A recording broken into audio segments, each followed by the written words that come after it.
छत्रपती श्री संभाजी महाराज की सर या महाराष्ट्राचे आराध्य दैवत राजशिव छत्रपती श्री शिवाजी राजांना तिवार मानाचा मुजरा करून आपल्या सर्व शिवभक्तांचं या शिवतीर्थ रायगडावरती पहिल्यांदा सहर्ष स्वागत आहे। पहिल्यांदा माझी ओळख करून देतो। माझं नाव आहे गणेश चंद्रकांत गोरे।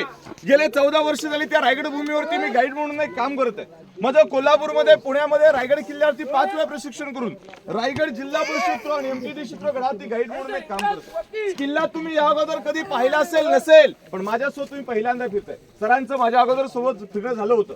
रायगडाचं वरचं क्षेत्रफळ पाहिलं तर ते 100 एकर आहे, पण जिथे गाडी पार्किंग केली पायथ्यापासून रायगड 1200 एकर आहे। कल्पना एकच करावी, रायगडाचा 100 एकराचा परिसर पूर्ण बघायला 2 दिवस पुरत नाही। मग 1200 एकर रायगड फिरायला तुम्हाला किती वेळ लागेल? प्रत्येकाच्या चालण्यानुसार प्रत्येकाने एकदा कल्पना करा। गडाला अति महत्वाची 4 टोकं आहेत। या 4 टोकांची तुम्हाला सर्वांना एकदा ओळख करून देतो। ही किल्ल्याची पूर्व दिशा, पूर्वेला 4 किलोमीटर अंतरावरती भवानी देवीचं मंदिर आहे। रायगडाच्या पश्चिमेला 1 किलोमीटर अंतरावरती हिरकणीचा बुरुज, जी माऊली आपल्या बाळासाठी या गडावर उतरली गेली तो पश्चिम कडा हिरकणीचा बुरुज पाहतो। रायगडाच्या दक्षिणेला काळकाईचा खळगा रोपवे प्रकल्प 1996 ला चालू झाला, ही गडाची पाठीमागची बाजू। रायगडाच्या उत्तरेला येताना सर्वांनी जे टकमक टोक पाहिलं असेल, हे रायगडाचं सर्वात उत्तरेचं महत्वाचं टोक आहे। ते 1200 फूट उंच पाहायला भेटतं आणि या किल्ल्याला पायऱ्या किती असाव्या तर 2350 पायऱ्या ही किल्ल्याची समोरची बाजू। जीवनात आलेल्या प्रत्येक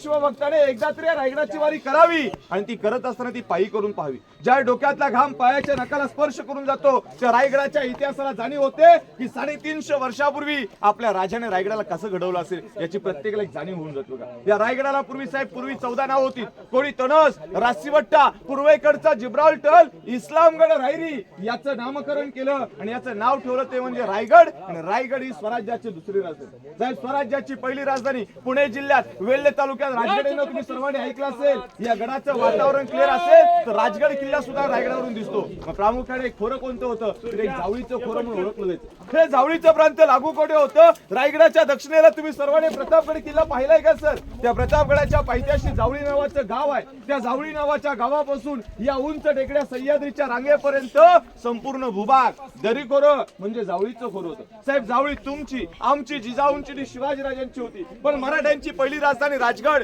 या राजगड किल्ल्यावरून जावळीच्या चंद्रराव मोऱ्यांना एक प्रेमाचा खलिता लिहिला की जावळीचे मोरे म्हटलं तर तेही मराठी होते की आपण दोघे मिळून स्वराज्य निर्माण करूया। पण जावळीच्या मोऱ्यांनी राजांना युद्धाचं थेट चॅलेंज केलं। ते म्हणाले की तुम्ही कसले राजे? तुम्ही स्वतःला राजे समजून घेणारे कोण? या जावळी प्रांताचे खरे राजे तर आम्ही आहोत। याल जावळीत तर जाल गवळी, उद्याच असेल तर राजाची या तुमच्यासाठी दारुगोळा तोफखाना सज्ज असं मराठ्यास उल्लेखून बोल।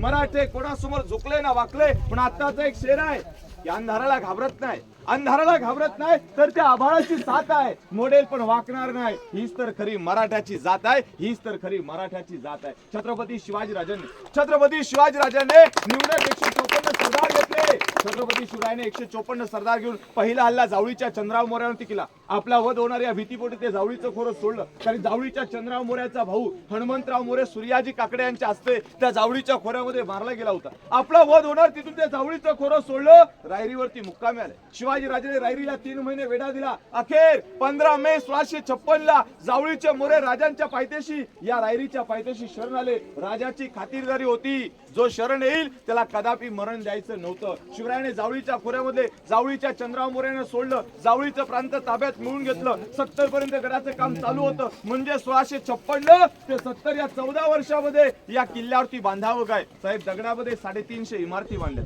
11 तलाव, 84 पाण्याच्या टाक्या। आपणच कल्पना करा की त्या इमारतीला लागणारा दगड गडाच्या पायथ्यापासून गडाच्या माथ्यावर त्याने शक्य होईल का? म्हणजे या गडावरती त्यावेळी योजना राबवली, पाणी अडवा, पाणी जिरवा। 11 तलाव, 84 पाण्याच्या टाक्या खोदल्या आणि यातून निघणारा जेवढा दगड आहे तो गडाच्या बांधकामाला वापरला। म्हणजे एका दगडामध्ये 2 पक्षी मारले। पाण्याचा साठा केला, किल्ल्याचं बांधकाम झालं। जॉईन करायला वापरावं काय? चुना, गुळ, शिस जो रायगडात प्रात्यक्षिक बघताय ना, हा सध्या ओपन आहे। प्रश्न निर्माण होईल की याच्यावरती त्या काळात छप्पर होतं की नव्हतं? साहेब, छप्पर होतं। चौकोनी सागवानी खांब होते, बँगलोरी कुंभार नळीच्या कवलांचं छप्पर होतं। आतून बाहेरून रेशमी पैठण्यांच्या झालरी होत्या, मध्ये कावदिव्यांच्या पंचा मशाळीचा उजेड होता। 10 मे 1818 ला इंग्रज, ब्रिटिश, कर्नल प्रहातर, मेजर हॉल 2 ब्रिटिशाने रोपवेच्या शेजारी डोंगर आहे, डोंगराचं नाव आहे पोटल्याचं डोंगर, पोटल्याच्या डोंगरावरून तोफांचा भडीमारा केला। या किल्ल्याचं पहिल्यांदा दारू कोठार जाळलं रायगड किल्ला इतिहासाच्या नोंदीनुसार साहेब 11 दिवस जळत होता. जेवढं लाकडाचं होतं तेवढं जळालं. आज फक्त दगडांचं आणि विटांचं बांधकाम दिसतं. दगडी बांधकाम छत्रपती शिवाजी राजांनी घडवलं, विटांचं बांधकाम पेशवाईच्या काळात घडवलं होतं. किल्ला पाहायला आपण आता सर्वांनी सुरुवात करूया. बघा इथूनच 500 वाऱ्या खाली असताना तुम्ही महादरवाजा गेट पाहिला का? हा गेट तुम्हाला गडाच्या पायथ्या बसून अन्यथा गडाच्या माथ्यावरून दिसत नाही. जो मावळा त्यातून प्रवास करेल तो त्याची रचना सांगेल. तिथे एक नागमोडी आणि एका गोमुखी आकारासारखा पाहायला भेटतो. हत्तीच्या बळासारखी फौज या गडावरती आक्रमणासाठी आली. शत्रूला रोखण्याचं काम त्या महादरवाजामध्ये सहज करता येतं.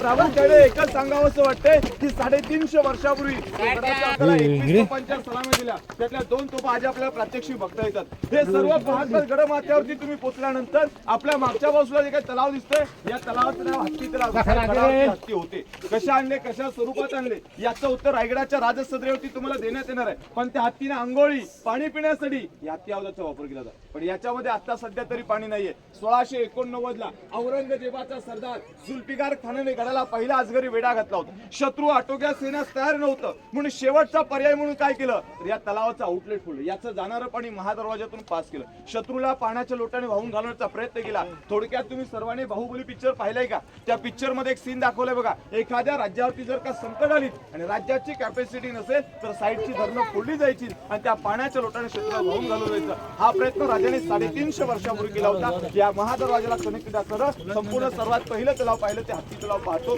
पुढे आपण आता गंगासागर पाहूया. पाहण्यापूर्वी हे स्वराज्य, हे गडकिल्ले ज्यांच्यामुळे घडले ना त्यामध्ये आपल्या सर्वांच्या लाडक्या राजमाता, राष्ट्रमाता जिजाऊ माता आणि त्या माऊलीचं नाव घेतलं की स्वराज्यातल्या 2 राजांची आठवण होते. राजे छत्रपती श्री शिवाजी महाराज आणि राजे छत्रपती श्री संभाजी महाराज. मी तुम्हाला सर्वांना एक शेर ऐकवतो का जिजाऊ मासाहेब तुम्ही जन्माला आलात, का जिजाऊ मासाहेब तुम्ही जन्माला आलात म्हणून त्या अंगणामध्ये दिसते ती तुळस आणि या महाराष्ट्रामध्ये छत्रपती शिवाजी राजे जन्माला आले म्हणून त्या मंदिराचे दिसतात उंच उंच ते कळस, उंच उंच ते कळस. बोला छत्रपती श्री शिवाजी महाराज की जय. जय भवानी, जय शिवाजी, हर हर महादेव.